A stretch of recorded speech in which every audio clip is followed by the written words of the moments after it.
दूसरों के लिए गड्ढा खोदने वाला कभी कभी स्वयं उस गड्ढे में जाके गिर जाता है। ऐसा हुआ है उत्तर प्रदेश के अंदर। दो तीन बिंदुओं पे बातें करेंगे आज।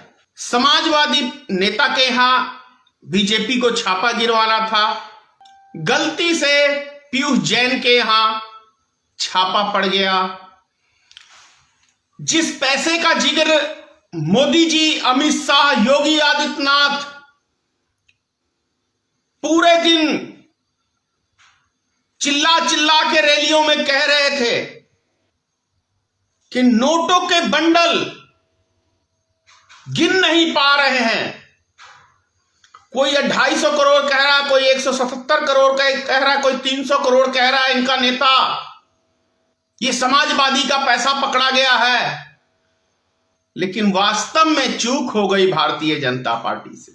ये समाजवादी पार्टी का पैसा नहीं पकड़ा गया, ये पैसा पकड़ा गया पीयूष जैन, शिखर गुटके का मालिक है और भारतीय जनता पार्टी का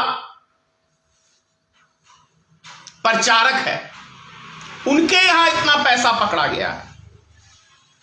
और जब पैसा पकड़ा गया तो बचने का रास्ता भी बीजेपी की सरकार है। मजाल नहीं है, कुछ हो सकता है उनके नेताओं को। रास्ता भी निकल गया कि प्रत्येक दिन का व्यापार 177 करोड़ का है। 177 करोड़ का गुटखा बिकता है प्रत्येक दिन। समझ में आ रहा है आपको? दूसरी बात, दिन में करो रैलियां और रात में लगाओ नाइट कर्फ्यू। कैसा है ये चीज? दिन में करते हैं भारतीय जनता पार्टी के नेता, प्रधानमंत्री, गृह मंत्री, मुख्यमंत्री रैली, और रात में लगाते हैं नाइट कर्फ्यू, क्योंकि रात में बहुत रश होता है रोड के ऊपर, है ना। कोरोना इधर उधर घूमता रहता है, इसलिए उसको कोरोना को रात्रि में कर्फ्यू लगा के बंद कर दिया जाता है।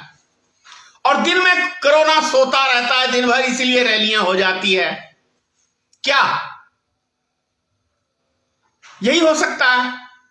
या तो मोदी, पता चलता होगा कि भाई मोदी जी आ रहे हैं, कोरोना दुम दुबा के भाग जाता होगा दिन में। अमित शाह जी का नाम सुन के कोरोना कहीं दुम दुबा के छुप के भाग जाता होगा।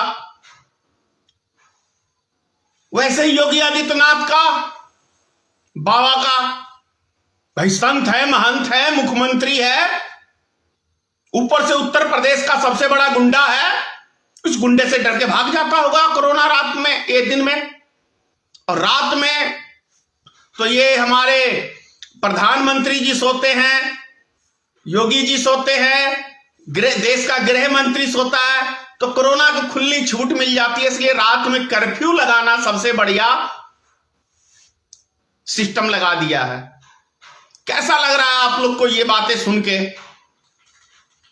और कौन सा नीति है भारतीय जनता पार्टी का, ये तो स्पष्टीकरण होना ही चाहिए। क्या आखिर नाइट कर्फ्यू से क्या सही में कोरोना नहीं फैलेगा?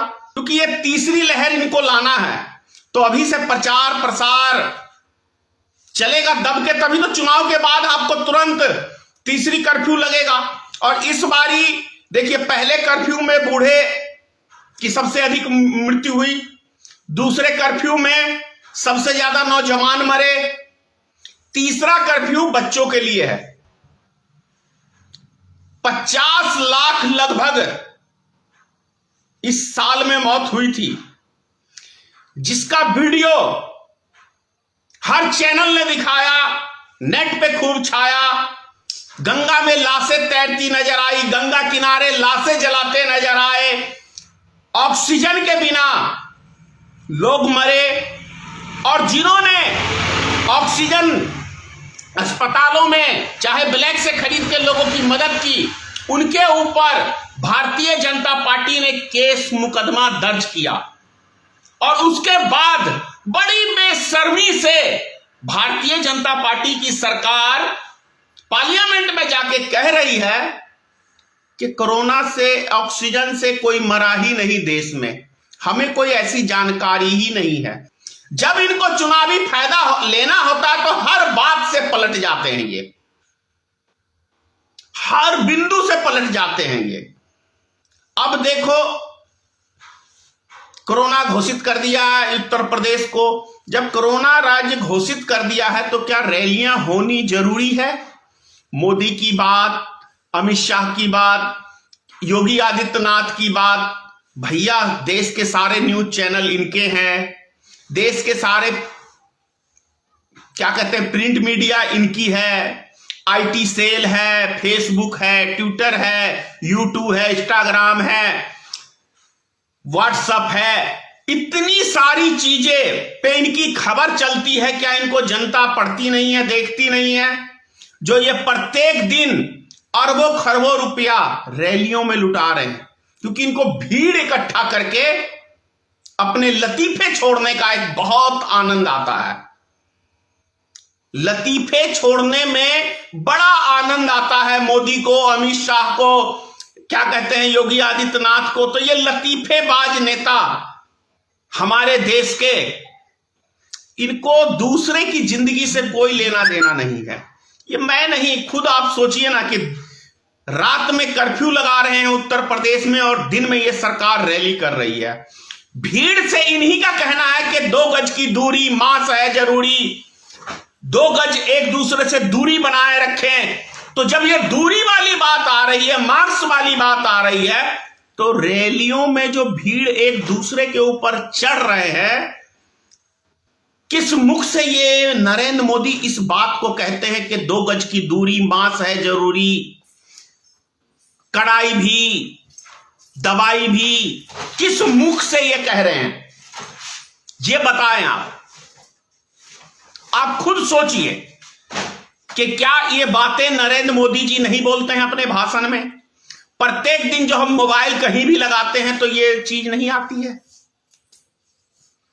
तो कितनी देश की जनता के प्रति इनका भाव है, मतलब ये कितने त्यागी हैं, कितने देश के जनता के प्रति समर्पित हैं, इससे आपको समझ जाना चाहिए।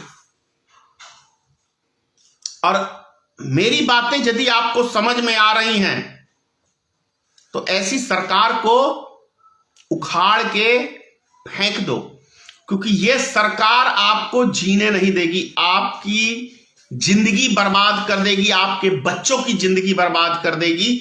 जिस तरीके का ये लोग भाषण, माहौल ये सब पैदा करके दिखा रहे हैं।